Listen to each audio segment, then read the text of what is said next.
against terrorism, etc.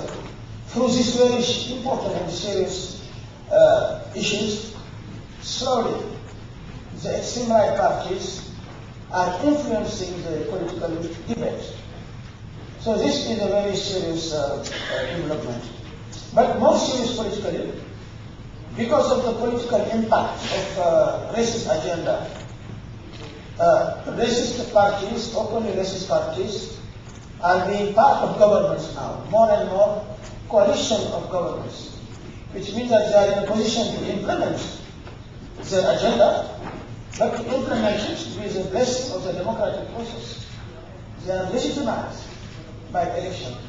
This is a development we are seeing in many, many countries in Europe and also in the continent. But in Europe it's very serious.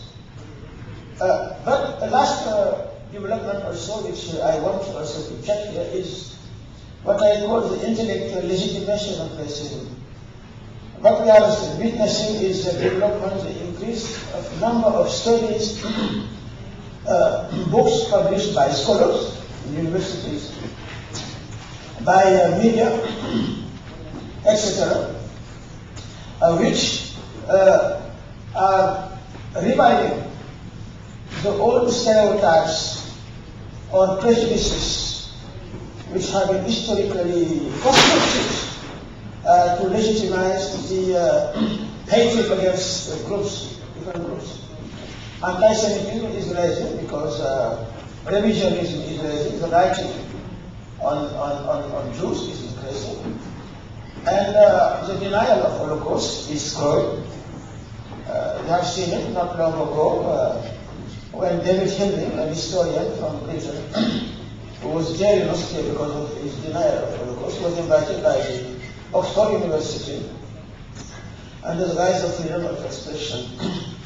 The writing on the stereotypes and prejudice against the black people is rising. Just two recent examples. One, a Nobel Prize of Medicine of the US, Nobel Prize. James Weston, just 3 months ago, publicly stated that the Africans are, the intelligence of the African is low, they are inferior compared to other groups. He publicly stated that. And in France, many intellectuals have been also openly now coming back to the old stereotypes, even trying to explain underdevelopment, poverty, by the lack of civilized or values, and coming back literally to the concept which defines the Africans are subhuman, etc., which was constructed to legitimize slavery and colonization. We are seeing the rise of Islamophobia, especially since 9/11. And here also we are seeing the return or the revival of the old concept of demonization of Islam and the Prophet, etc. And the image also of the indigenous people, so-called natives, is also, we are seeing writings coming there, which are reviving the old concept of inferiority, etc. So what I wanted to share with you is this global picture. It is in this context that I am visiting the United States. I am coming here because in my way of reporting on racism, and you should know that I'm not only mandated to report, but also to recommend. In all my reports, I have to formulate recommendations addressed to governments to correct what I have identified as manifestations of racism, discrimination, and xenophobia. So this is a picture globally. Now, for my visiting of the US, it is the same kind of program I am implementing here as I did in Canada or Japan or Russia. I have to draft a report which has to be the most objective picture of the reality of racism in the US. And this, I cannot do it from the cosmos or out of the blue. I have to listen to people. So the main actors I'm listening to and collecting information, which will be in my report, are on one side the political authorities, federal and local.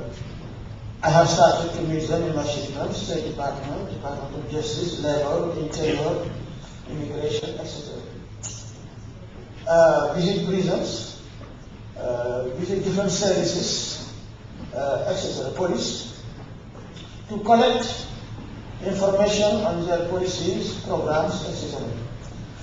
The other part of my program is to meet civil society organizations, victims and their representatives, and the scholars and intellectuals, different groups, students, women, to get their testimonies of their views on racism. But more importantly, the victims. I have to collect the information. But not only collect, and as we started in Chicago this morning, I have to visit their living condition. I have to see their living condition, because that is an important point to pinpoint, to touch on the depth of racism. Now, one last point. I am, in my reports, all my reports, like in Russia or Japan or Brazil, I am not only dealing with discrimination and racism between the so-called majority here in the US, so-called white, it's a very complex concept. You don't know what it means ultimately, but white and minorities. Certainly, I will touch on that based on what I am going to listen to. But I intend also here, as I did elsewhere, to touch as profoundly as possible on the prejudices and the tension between the communities victims, between the minorities. Because racism is a culture, is something global, which is not only touching the so-called majority versus minorities, but it has impregnated the mindset of all groups. And since many centuries now, the tension classes for which communities are looking at it is shared by all groups. So it's very important for me to touch on that part of racism. So please, in your testimonies, I want you to tell me also what is the reality in the US as far as the different ethnic communities are concerned. And let me be precise, because you have to be specific. For example, what are the relationships now in the US between African American and Jews? It's important. I lived in New York 9 years. I was director of UNESCO there. And I have witnessed two things in the development which bring me to raise that issue as an example. In the 50s, when the African American community was fighting for civil rights and registration, some Jewish intellectuals went from the East Coast down south to help the African American to register, and many have been killed, as you know, by the Ku Klux Klan. But now, there is a very serious tension between, like in New York, between African Americans and the Jewish community. I want to know why, and I want to pinpoint why, what are the issues, and identify them. Between also the African Americans and Latinos, so-called Latinos, because we don't know what it means ultimately. Is it color or it is culture? But I have been told that there are tensions and problems. And so I want also to know between also Asians and other communities. So for me, it's very important that I touch on that issue, and if you can help me to get the picture. I have been insisting on that point because in all my reports and my recommendations, I have been identifying one of the biggest